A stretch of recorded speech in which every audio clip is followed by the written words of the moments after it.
Nu, čau, draugi! Nu, ierakstīšu atkal vidosiku par smēķēšanas tēmu. Nesmēķēšanas, pareizāk sakot. Tātad, ierakstīju iepriekš video un nonācu pie secinājuma, ka cilvēki tā kā grib atmest, bet kautrējās pazvanīt man, sūta īziņas.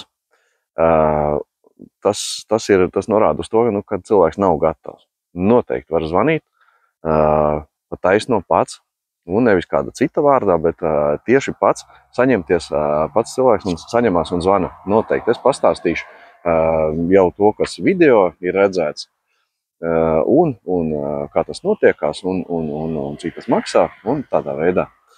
Tātad, smēķēšanas atmešanas iemesli. Tātad viņi pēc pa lielam ir veseli 13 gabali. Tātad pirmais ir atkarība no cigaretēm. Ja? Tātad cigaretes kontrolē tavu dzīvi. Domā, ka tu kontrolē, bet cigaretes kontrolē. Tātad nākamais. Nauda. Mēs tērējam milzu naudu par neko. Tātad, un kur mēs varētu citur likt to naudiņu. Pareizi. Tātad nākamais ir bērni, mazbērni.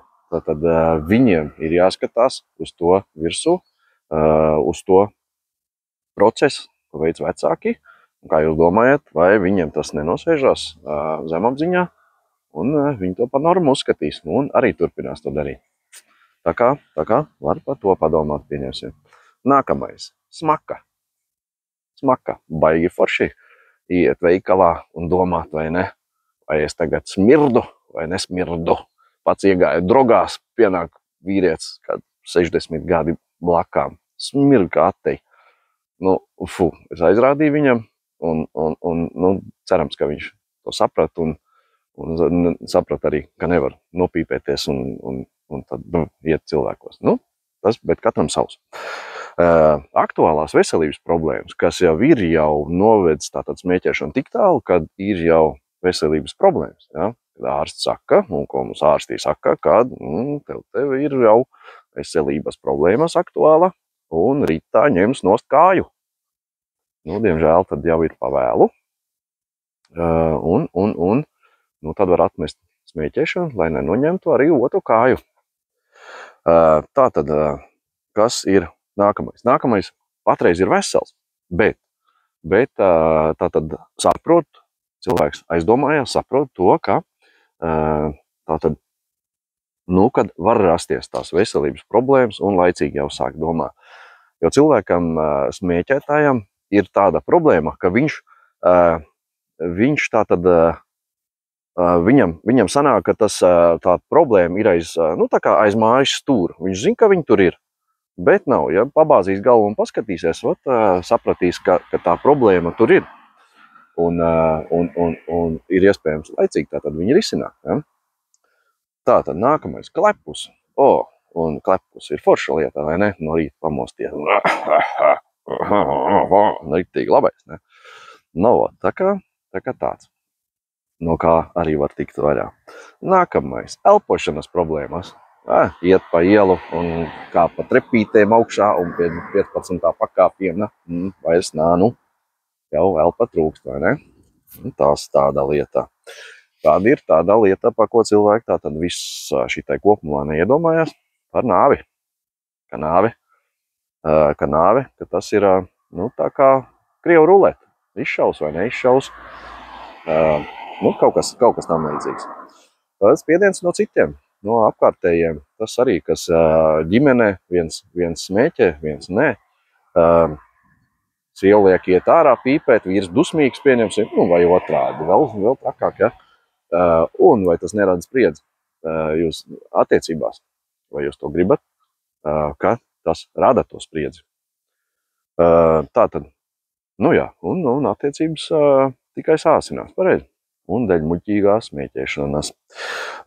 Neērtības, apnicis iet ārā lietu smēķēt pasākumā, vispār iet ārā smēķēt, kaut kur jālavās un jāsmēķē, ja? Tā kā tādā veidā. Antisociāli. Kādu laiku tas bija tā kā sociāla, kādu laiku atpakaļ, tā bija sociāla štelle. Pats tagad skatos, kas notiek ar jaunatni. Nu, tas ir vājprāts. Tas ir vājprāts, ko skatās tagad. Un pieņemsim jaunietes tieši. Jaunas meitenes bojā savas veselības. Tad, kā jūs domājat, no kurienes tas ir nācis? 100 punka no vecākiem. Tātad, jā, viņi redzējuši to, ka vecāki pīpē, pieņem to par normu un vēl kā skursteļi. Jā. Tā kā tādā veidā, bet, protams, tas ir tāds. Un arī tad sievietēm noteikti iesaka aizdomāties par tādu lietu kā ātra novecošana. Jā, kad mēs pīpējam 15 gados, jā, 15, kā kurš sāk, 12, 15 gados, vai ne? Mēs gribējām izskatīties vecākas, ja, pareizi, ar to smēķi zobos, vai ne? Mēs esam tā kā mana mamma, šī velka, tā ir riktīgā, viņa labā, forši, tā znači man tā jādara, vai ne? Un kad pienāk tas brīdis, ka mēs vairs negribam izskatīties veseli, 30 gadi, 35, aptuveni, ja?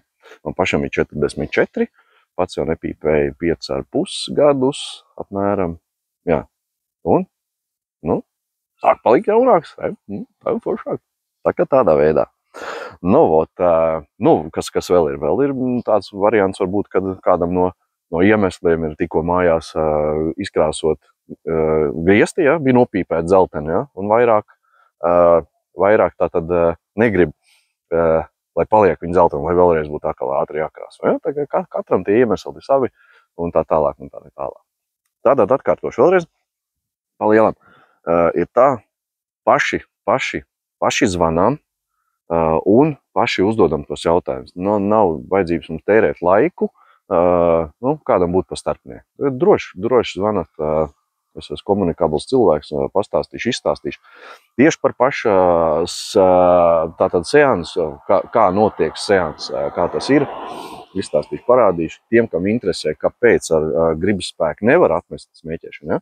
Ir, kam izdodās, bet tas ir līdz vienam brīdim, to var izdarīt. Ja?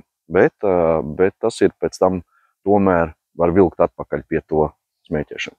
Pēc hipnozes seanses nav vairs vilkums uz to mūžā darīt un mūžā ķerties pie to cigareti.